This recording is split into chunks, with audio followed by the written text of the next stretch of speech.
Hello student, welcome to study Adda. आज के video में हम कक्षा 12 हिंदी में पार्ट 1 राष्ट्र का स्वरूप से महत्वपूर्ण पद्यांश पर प्रश्न उत्तर पढ़ने वाले हैं। ये पद्यांश आपके बोर्ड एग्जाम में पूछा गया पद्यांश है, इसलिए बहुत ही इंपॉर्टेंट पद्यांश है। तो पद्यांश दिया गया है, राष्ट्र का तीसरा अंग जन की संस्कृति है। मनुष्यों ने युगों युगों से जिस सभ्यता का निर्माण किया है वही उसके जीवन की सांस प्रवास है।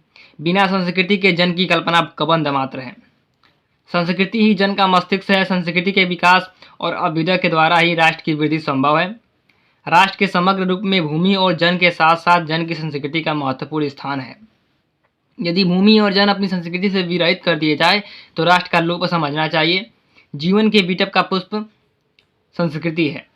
संस्कृति के सौंदर्य और सौरभ में ही राष्ट्रीय जन का जीवन का सौंदर्य और यश अंतर्निहित है। तो ये इतना पद्यांश दिया गया है और 5 प्रश्न आपके बोर्ड एग्जाम में इससे पूछे जाते हैं।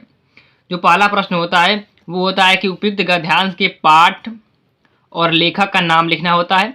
तो पाठ का नाम क्या है? पाठ का नाम है राष्ट्र का स्वरूप और लेखक का नाम है डॉक्टर वासुदेव सरल अग्रवाल। अब दूसरा प्रश्न कह रहा है कि राष्ट्र के समग्र रूप में भूमि और जन के साथ साथ किसका महत्वपूर्ण स्थान है? राष्ट्र के समग्र रूप में भूमि और जन के साथ साथ किसका महत्वपूर्ण स्थान है? तो देखिए यहाँ पर लिखा गया है, राष्ट्र के समग्र रूप में भूमि और जन के साथ साथ संस्कृति का महत्वपूर्ण स्थान है। तो इसका आंसर हो जाएगा कि राष्ट्र के समग्र रूप में भूमि और जन के साथ साथ जन की संस्कृति का महत्वपूर्ण स्थान है। इसका आंसर हो गया। अब तीसरा प्रश्न कह रहा है कि कब राष्ट्र का लोप समझना चाहिए? राष्ट्र का लोप कब समझना चाहिए? इस पर ध्यान से देखते हैं इसका आंसर कहाँ दिया गया है। इसका आंसर दिया गया है कि यदि भूमि और जन अपनी संस्कृति से विरहित कर दिए जाए तो राष्ट्र का लोप समझना चाहिए। राष्ट्र का कब लोप समझना चाहिए? कि यदि भूमि और जन अपनी संस्कृति से विरहित कर दिए जाए तो राष्ट्र का लोप समझना चाहिए। इसका आंसर हो जाएगा कि यदि भूमि और जन अपनी संस्कृति से विरहित कर दिए जाए तो राष्ट्र का लोप समझना चाहिए। चौथा प्रश्न है कि रेखांकित अंश की व्याख्या कीजिए। तो रेखांकित अंश क्या दिया गया है? रेखांकित अंश दिया गया है कि बिना संस्कृति के जन की कल्पना कबंध मात्र है। संस्कृति ही जन का मस्तिष्क है। संस्कृति के विकास और अभ्युदय के द्वारा ही राष्ट्र की वृद्धि संभव है। इतना यहाँ से लेकर और यहाँ तक दिया गया है कि इसका हमें व्याख्या करना है। तो इसका व्याख्या क्या हो जाएगा? इसका व्याख्या हो जाएगा कि वास्तव में संस्कृति मनुष्य का मस्तिष्क है और मनुष्य के जीवन में मस्तिष्क सर्वाधिक महत्वपूर्ण अंग है, क्योंकि मानव शरीर का संचालन और नियंत्रण उसी से होता है।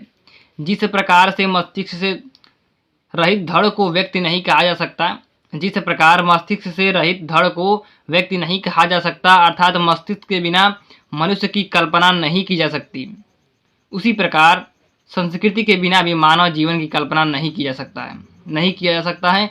इसलिए संस्कृति के विकास और उन्नति में ही राष्ट्र का विकास, उन्नति और समृद्धि निहित है।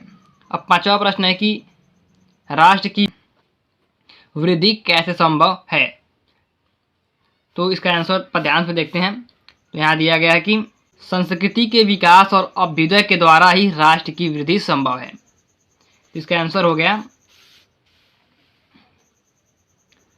संस्कृति के विकास और अभ्युदय के द्वारा ही राष्ट्र की वृद्धि संभव है। तो आज के वीडियो में हमने आपको कक्षा 12 हिंदी राष्ट्र का स्वरूप से एक महत्वपूर्ण पद्यांश बताया जो आपके बोर्ड एग्जाम में पूछा गया था। इसलिए बहुत ही इंपॉर्टेंट पद्यांश है, इसलिए आप इसे जरूर तैयार कर लीजिएगा, क्योंकि आपके बोर्ड एग्जाम में पूछा जा सकता है। तो आज के वीडियो में इतना ही। मिलते हैं अगले वीडियो में। चैनल पर नए हैं तो सब्सक्राइब कर लीजिएगा, क्योंकि हमारे चैनल पर आपके हिंदी से संबंधित सभी वीडियोज मिलते रहेंगे।